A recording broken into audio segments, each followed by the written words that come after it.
அஸ்ஸலாமு அலைக்கும் வரஹ்மத்துல்லாஹி வபரகாத்துஹு.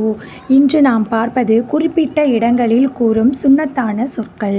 இப்போ நம்ம ஒவ்வொரு விஷயங்களுக்கும் நம்ம இன்ஷா அல்லாஹ் அந்த மாதிரிலாம் சொல்லுவோம் இல்லையா, அதிலே இன்னும் நிறையா இருக்குது. அதை தான் சொல்ல போகிறேன் சிறு குறிப்பு மாதிரி.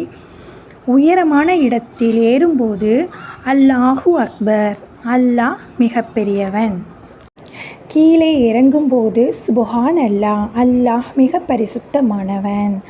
தும்மல் வந்தால் அல்ஹம்துலில்லாஹ், எல்லா புகழும் அல்லாஹ் ஒருவனுக்கே.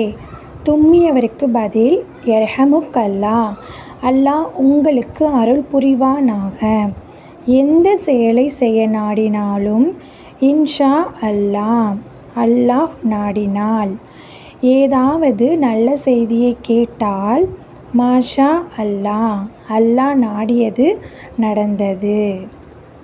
ஆச்சரியமான விஷயம் ஏற்பட்டால் அல்லாஹு அக்பர், சுப்ஹான் அல்லாஹ், அல்லாஹ் மிக பெரியவன், அல்லாஹ் மிக பரிசுத்தமானவன்.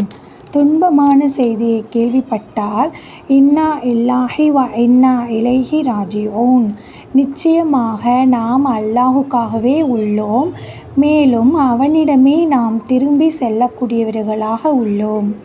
கோபம் ஏற்பட்டால் அஊது பில்லாஹி மினஷ் ஷைத்தானிர் ரஜீம், விரட்டப்பட்ட சைத்தானிடம் இருந்து பாதுகாவல் தேடுகிறேன். இன்ஷா அல்லாஹ் இதை நம்ம மனனம் செய்து ஒவ்வொரு சில சொற்களுமே சுன்னத்தான அனைவரும் பின்பற்றுவோமாக. ஆமீன் ஆமீன் யா ரசூல் ஆலமீன்.